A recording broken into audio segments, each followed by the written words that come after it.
छत्तीसगढ़ की सबसे बड़ी हलचल का जी हाँ, छत्तीसगढ़ में चुनाव के बीच ईडी ने रायपुर और भिलाई में छापेमार कार्रवाई कर दी है। इसी दौरान करोड़ों रुपए कैश भी जब्त किया गया है। भिलाई में ईडी की टीम ने महादेव सट्टा ऐप से जुड़े एक आरोपी के घर दबिश दी है और बप्पा दास नाम के व्यक्ति के मकान से करीब 5 करोड़ रुपए जब्त किए हैं। बताया यह भी जा रहा है कि बप्पा दास पेशे से ड्राइवर है और ऑनलाइन सट्टा ऐप से जुड़ा हुआ वो व्यक्ति बताया जा रहा है। इसके अलावा रायपुर में भी एक होटल में कोरियर कंपनी के ड्राइवर के पास से ईडी ने 3 करोड़ से ज्यादा का कैश जब्त किया है। इस दौरान महादेव ऐप के बेनामी खातों की जानकारी भी ली जा रही है। ईडी अधिकारियों को शक है कि इस काम में कुछ सरकारी अधिकारी भी शामिल हो सकते हैं। तो ईडी की बड़ी कार्रवाई देर रात ये दबिश दी गई है और आपको बता दें कि दुर्ग और रायपुर में ये कार्रवाई लगातार रात भर से चल रही है और चुनाव से पहले एक तरफ 5 करोड़ दूसरी तरफ 3 करोड़ की बड़ी रकम को ईडी ने जब्त किया है।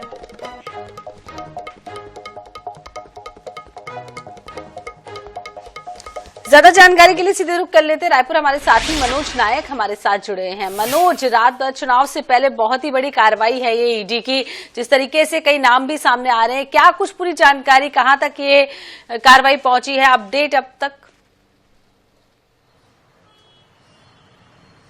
जी, निश्चित रूप से ईडी को लेकर जो है राजनीतिक आरोप प्रत्यारोप हो रहे थे और कल जो है ईडी ने बड़ी कार्रवाई की है। पहली कार्रवाई जो थी शराब घोटाले में लेकर हुई थी और दूसरी कार्रवाई जो है दोपहर के बाद शुरू हुई, जो कि महादेव सट्टा ऐप मामले को लेकर हुई है, क्योंकि ईडी को यह इनपुट मिले थे कि एक होटल में जो है भारी मात्रा में कैश एक गाड़ी में भरकर लाया गया और इस रकम को जो है अलग अलग जगह ट्रांसपोर्टेशन करने की तैयारी है। इसके बाद जो है ईडी की टीम ने रायपुर के एक निजी होटल जो कि तेलीबांधा क्षेत्र में है वहां पर पहले छापेमार कार्रवाई की और होटल की जो पार्किंग परिसर है वहां से जो है कार में से जो है नगद 3 करोड़ 12 लाख रुपए बरामद किया और इसके बाद जो है जब उस ड्राइवर से पूछताछ की गई तो ड्राइवर ने अपना ठिकाना जो है भिलाई बताया और भिलाई स्थित हाउसिंग बोर्ड में ईडी की जो दूसरी टीम थी उसने भी छापेमार कार्रवाई की। इसमें जो आधा दर्जन से अधिक अधिकारी शामिल थे। जब वो ड्राइवर के घर पहुंचे तो बाहर से ताला लगा हुआ था, ताले को तोड़कर पड़ोसियों को गवाह बनाया गया और उसके बाद अंदर दाखिल हुए तो अंदर जो है एक दीवान के अंदर जो है रकम भरी हुई थी। रकम काफी मात्रा में थी जो कि 500 और 200 के नोटों के बंडल के शक्ल में थी और इसके बाद जो है तत्काल इस रकम को गिनने के लिए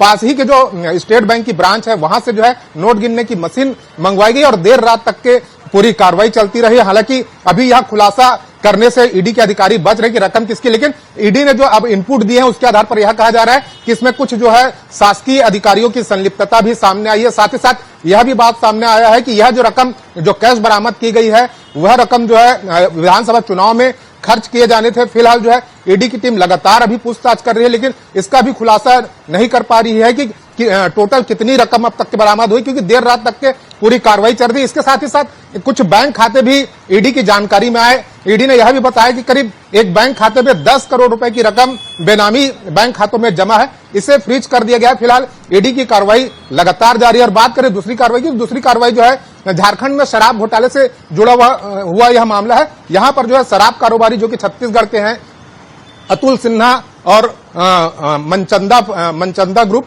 ये दोनों ग्रुप हैं। इन दोनों के यहाँ जल विहार कॉलोनी स्थित इनके ठिकानों पर कल कार्रवाई हुई, लेकिन क्या मिला इनके यहाँ से ये इसकी जानकारी अभी ईडी ने साझा नहीं किया है। फिलहाल जो है पूरी कार्रवाई लगातार जारी है। आपको बताना चाहूंगा कि महादेव सट्टा ऐप मामले को लेकर जो है विभिन्न राजनीतिक दल एक दूसरे पर आरोप लगा रहे थे और कल ईडी ने जो जानकारियां साझा की है उसके अनुसार यह जानकारी साझा की है कि यह जो रकम बरामद की गई है उसे निश्चित रूप से जो है विधानसभा चुनाव में खपाने की तैयारी चल रही है और यह रकम जो है महादेव ऐप के सरगना है सौरभ चंद्राकर, उसने जो है विदेश से यहां भेजी, हवाला के जरिए यह रकम भेजी गई है और इस रकम का जो उपयोग है बड़ी मात्रा में जो है विधानसभा चुनाव में मतदाताओं को प्रभावित करने के लिए किया जा सकता था। जी मनोज, जिस तरीके से हम देखते हैं राज्य सरकार लगातार ईडी पर आरोप लगाती रहती है कि चुनाव से पहले उन्हें बदनाम करने की कोशिश की जा रही है या इस तरीके की कई सारी चीजें सामने आती हैं, लेकिन अब ये बड़ी रकम आई है जिसमें सरकारी लोगों के संलिप्त होने की भी जानकारी सामने आ रही है। क्या कुछ नाम निकलकर अभी तक सामने आ पाए हैं?